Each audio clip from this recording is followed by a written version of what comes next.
In the 21st century, the race for global leadership has taken a new form. It's not only about military power or political influence, but about who controls the infrastructure and digital standards that shape our world. Today, China is emerging as a front-runner in this race through its ambitious Belt and Road Initiative, or BRI. But how has China positioned itself to lead the future of global connectivity? Let's explore the strategy behind China's rise to influence. The world's infrastructure gap is enormous, particularly in developing nations. The Asian Development Bank estimates a shortfall of over $35 trillion by 2030 to meet the infrastructure needs of low- and middle-income countries. This gap manifests in poor access to basic services like clean water, electricity, and transportation. But while the world struggles to address this shortfall, China has seen an opportunity to step in with its Belt and Road Initiative, or BRI, launched in 2013 by President Xi Jinping. China has made massive investments across the globe through the BRI, pouring over $2 trillion into infrastructure projects between 2005 and 2019. For instance, in Malaysia, China invested heavily in the East Coast Rail Link, a $12 billion project designed to connect the east and west coast of the country. This project alone is expected to transform Malaysia's logistics and transport infrastructure, boosting trade and economic growth. Another key example is Djibouti, a small but strategically located country in the Horn of Africa. Djibouti has received significant Chinese funding, including a $4 billion railway project connecting it to Ethiopia, its landlocked neighbor. Djibouti also hosts a Chinese-built and operated port, along with China's first overseas military base. These projects reflect how countries with less developed infrastructure and more authoritarian regimes like Djibouti have become vital partners for China. Pakistan is another recipient country benefiting from the BRI. The China-Pakistan Economic Corridor, valued at over $60 billion, includes investments in energy, highways, railways, and the Port of Gwadar. This initiative is vital for China as it helps secure alternative routes for oil and gas supplies, bypassing the vulnerable Strait of Malacca. Greece, a member of the European Union, has also turned to China for help in revitalizing its economy. The Chinese state-owned company COSCO purchased a majority stake in the port of Piraeus, one of the largest ports in the Mediterranean. Under Chinese management, the port has transformed into a key hub for trade between Europe and Asia. In Indonesia, despite being the largest economy in Southeast Asia, Chinese investments have focused on projects like the Jakarta-Bandung high-speed rail, valued at around $6 billion. These investments aim to reduce transport times between major economic centers, further integrating Indonesia into global trade routes. Many developing countries have turned to China because traditional Western-led funding sources like the World Bank and IMF have been unable to meet their urgent infrastructure needs. China offers them rapid financing with fewer political conditions, making it a more attractive partner. Countries like Malaysia, Indonesia, Greece, Djibouti, and Pakistan have enthusiastically embraced Chinese investments because of their significant economic needs, ranging from transport to energy to digital infrastructure. For China, this is not just about economic cooperation, it's about gaining long-term strategic influence. By investing in these countries, China is embedding itself deeply into their economic and political frameworks. Through projects that range from building highways and ports to providing digital infrastructure, China ensures that these nations become dependent on its expertise, technology, and financial support. This creates leverage that extends far beyond the immediate economic gains, giving China a say in political decisions, governance models, and even international alliances. By controlling critical infrastructure like railways, ports, and 5G networks, China not only strengthens its trade routes and economic ties, but also builds strategic footholds in key regions. These investments allow China to influence how countries develop their economies, manage their digital futures, and interact on the global stage. In short, China is crafting a new world order where its influence is both economic and geopolitical, making it a key player in shaping global policies and standards for decades to come. China is uniquely positioned to lead the global standardization of infrastructure and digital technologies, and there are several key reasons for this. From its economic clout to its ability to set de facto standards through the Belt and Road Initiative, China has become a leader in shaping global technological norms and frameworks. One of the most critical ways China asserts its leadership is through standardization, setting technical specifications that the world must follow. Technical standards dictate how technologies, services, and industries integrate and operate globally, from railways to telecommunications. Countries that control these standards effectively control how the world connects, communicates, and trades. China's drive for standardization began in earnest in 2015, when its State Council issued a plan to deepen reform of standardization work. This plan aimed to incorporate Chinese standards into foreign projects across sectors, particularly in Belt and Road countries.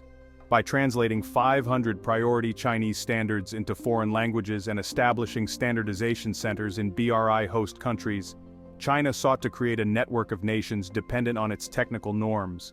In addition, China established the BRI National Standard Information Platform in collaboration with major international organizations like the International Organization for Standardization and the International Telecommunication Union. This platform is designed to facilitate updates on standards development, translate standards into multiple languages, and help China disseminate its norms across the developing world. China's global strategy doesn't stop at physical infrastructure. It extends deeply into the digital realm, with the Digital Silk Road, or DSR, leading the charge. The DSR is China's effort to export digital technologies, including 5G, artificial intelligence, smart cities technologies, and data management platforms, all while promoting its own technological standards across partner countries. The limits of formal standardization in international bodies, like the International Organization for Standardization and the International Telecommunication Union, have created an opening for China to leverage de facto standards through widespread adoption in emerging markets. China, led by companies like Huawei, has significantly increased its influence in standards development organizations. While traditionally dominated by the United States and Europe, these organizations have seen increasing Chinese representation, particularly in new, unstandardized technologies like 5G and AI. China's leadership in these organizations has grown dramatically, evidenced by its large share of contributions to 5G standardization, and its 33% of standard essential patents for 5G. However, despite this progress, formal standardization remains competitive, with Western powers coordinating efforts to limit China's role. As a result, China has shifted focus toward de facto standardization, where it has greater control over technologies being widely adopted, particularly in developing countries. De facto standards emerge through widespread adoption rather than formal agreements. China exploits this approach by embedding its technologies into infrastructure projects. Once a nation's infrastructure or digital systems are built around Chinese standards, switching becomes costly, locking countries into China's technological ecosystem. For example, through the Belt and Road Initiative, China promotes its own standards in telecommunications, particularly with 5G technology. As Chinese telecom giants like Huawei and ZTE deploy these systems in developing countries, those countries become reliant on Chinese infrastructure and software, making it difficult to adopt competing standards in the future. Central to China's digital strategy is the Digital Silk Road, which began as part of the Belt and Road Initiative in 2015. The Digital Silk Road focuses on exporting China's digital technologies, including smart city infrastructures, AI systems, and cloud computing. Smart cities are a prime example of how China integrates its digital standards into broader infrastructure projects.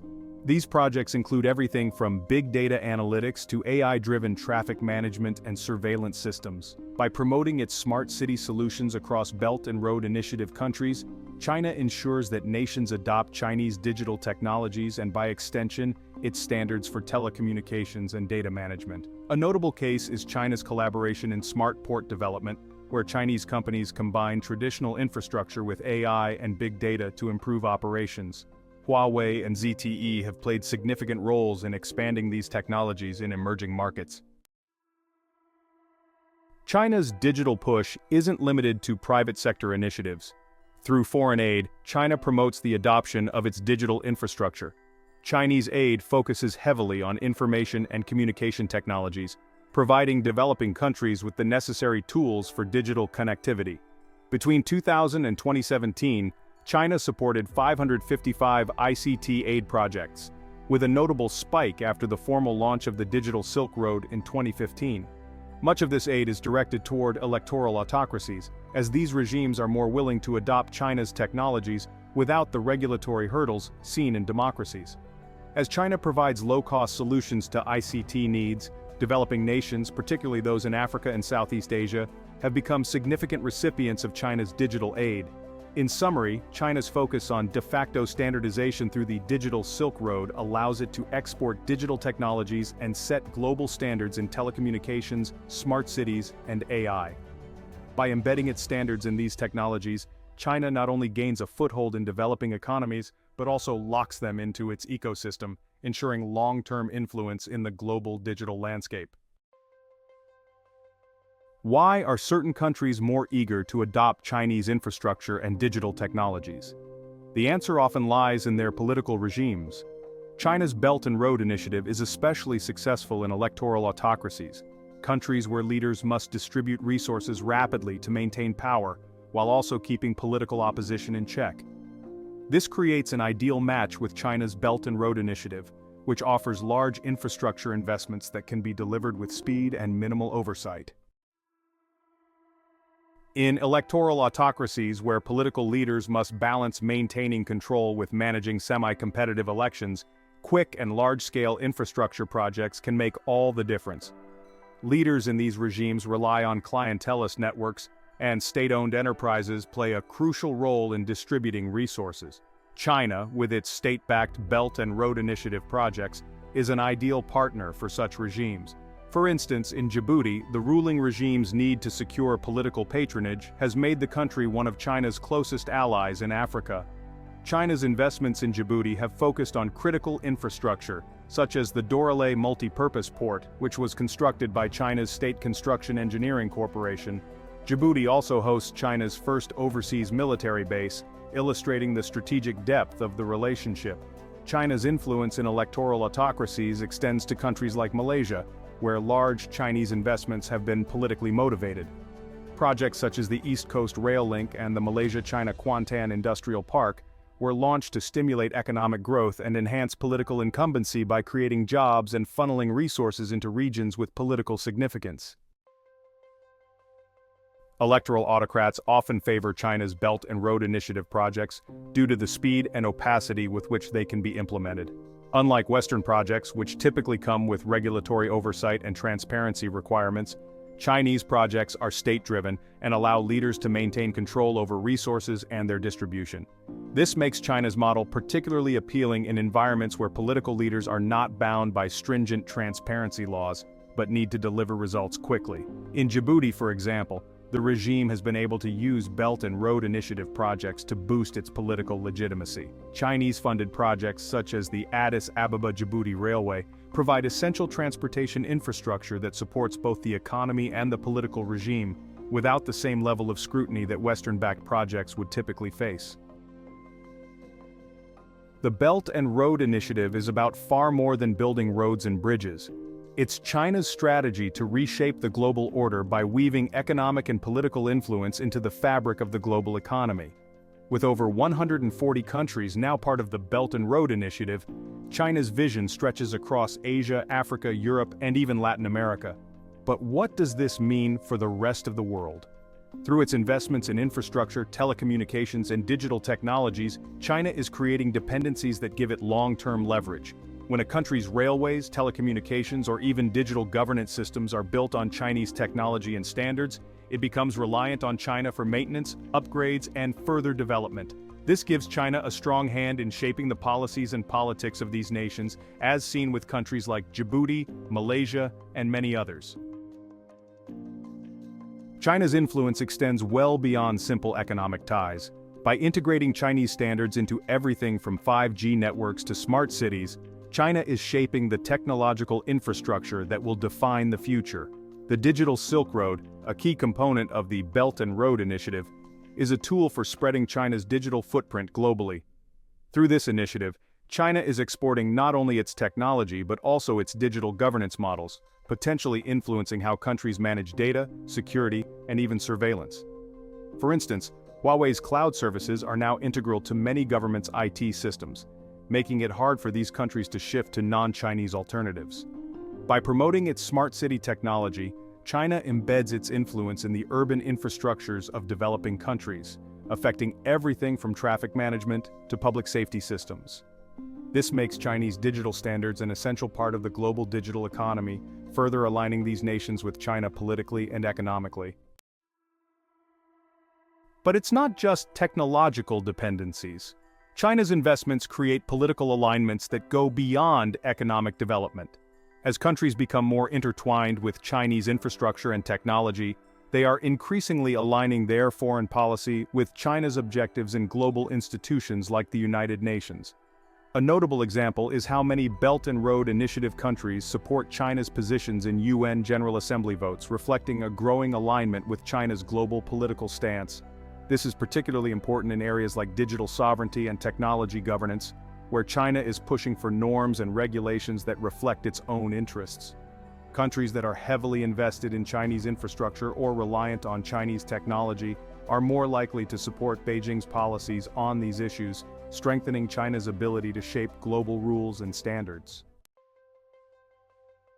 As China continues to expand its reach, the world is witnessing the emergence of a new type of leadership. Unlike the traditional superpower model based on military might, China's influence is built on infrastructure, connectivity, and digital integration. By filling the global infrastructure gap, China is positioning itself as an indispensable partner to developing nations, and by exporting its digital technologies, it's creating a future where Chinese standards may define how the world operates.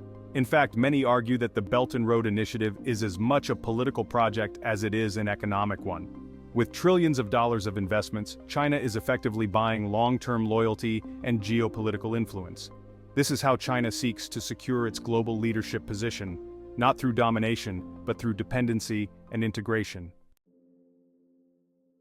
In conclusion, China's chance to lead comes from its ability to blend infrastructure development with digital transformation, crafting a future that revolves around its technology and economic influence. Through the Belt and Road Initiative and the Digital Silk Road, China is not just connecting countries through roads and railways, it's connecting them through digital networks, technical standards, and long-term economic partnerships. As the world becomes increasingly digital, the nations that control the infrastructure and standards of the digital age will hold the most power. China is positioning itself to be that nation. The global order is shifting, and as countries around the world rely more heavily on Chinese technology and infrastructure, they become part of a new global network, one where China holds the reins of influence. Looking ahead, this new leadership style built on infrastructure and digital technology will reshape the geopolitical landscape for decades to come. The question is, how will the rest of the world respond to this rising superpower, and what role will China play in shaping the 21st century and beyond?